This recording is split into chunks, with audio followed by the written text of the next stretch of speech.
Narango sa mea lavoto, au turani teilebu, ngoma, au wai tuitiu ngai malake rairaki. Ando tali tawali mundu warra na radio Fijuan nanto bibi. Ya wasere mo tuibuya mai saru lo toka ando tali tangana warra na radio Fijuan. Bula narango peni, watu tiga watu lomba, ando tali tangana warra na radio Fijuan ndo mo bibi. Na radio Fijuan nanto mo bibi na bonga ni BNN.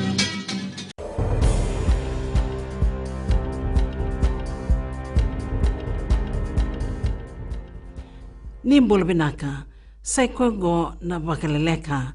Sana tabodi tiko na tusi ti maingo na tubu ni e-ticketing kana vivi tiko na lom ni ronda bola ni simbera ni na turba tiko na bola o kotoba. Gome na rawa ni rekila kina na leni bandua na tuba ena ngandrewe na ngauna ena bakangate kina na misini ni tikite ni bonda ni basi. Ka ayah said ke yum na minister ni labo ni saba kana mata na matintu ena kena garabi na be baka torota kita kiongo ena ngo ni sala sabsaba. Tungun telanga said ke yum ni resana banganduri tiko na be kampani keve ni basi na non remisi ni e-ticketing ena lom ni basi ena bula o kotoba. Ia sana te wutaka na Vodafone Fiji Limited na itubutubu ni registration ena be tau ni kena be korli lebo ena singa ni mataka. Talavi rode bagles to mande na tambana ni be bang dono taki and na mate belo we levo e suba. Bagatulo wa turanga ni lawa Vincent Pereira kando wa te kirto na dondingoba de belo we ngoni ro sang ni bang din na taki and na dala ni kudu o ratu meli wa turamba ke na soni ramburau. Robatarong na dorbo na tautu bane mate belo wai karomaro taka na bagatulo wa e sambuti ni ko turanga ni lawa Pereira. Waritaga Justice Pereira ni siang ni nuita ke sevangan dinata na noni tukutuko ngone lewa enangona ni bele wai.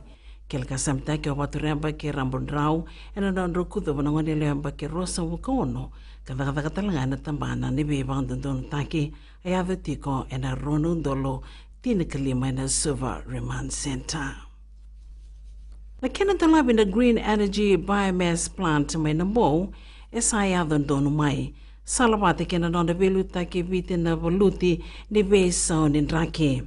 Dalawa na wun lawa aya set ke yum de vakaso ni libli bango katiko na kendi sau ena don round $1 million go mena volita kana libliba kena tambana ni libliba na nonda vanua. Le labo kando buliana wai me bonotani sana rawa ni bakanga tekitale ena kena tanango ni sala tarna bolimbola kena kurboli kibera na lena vanua. Waritanga na kampanya go na nambo Green Energy nirto na binakata merto na baka tumboy labo ibiti kamera toko ni o na baka tumboy labo may manotani.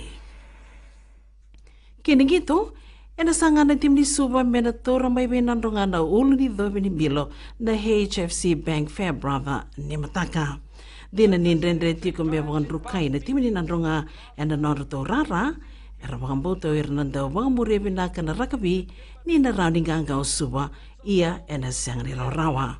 Rona bengi an rawatiko Suba kinandronga ena kendambole na bilongo may berto na kenito ke.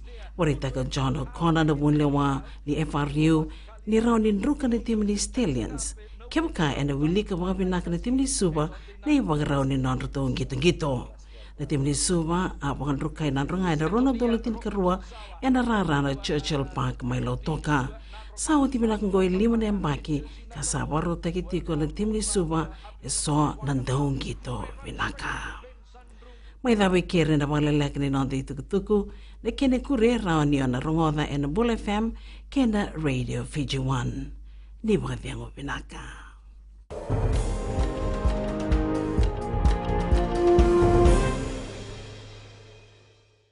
Korobur lebu do aleke na station na Bull FM do aleke alanga na yawo na isala bilao Bull FM namba 2 na serre Nadang ko pinesi wo ngono ni bukatele do tal takawali na warong na Bull FM go singa toka Bull FM namba 2 na serre Bull FM namba 2 na serre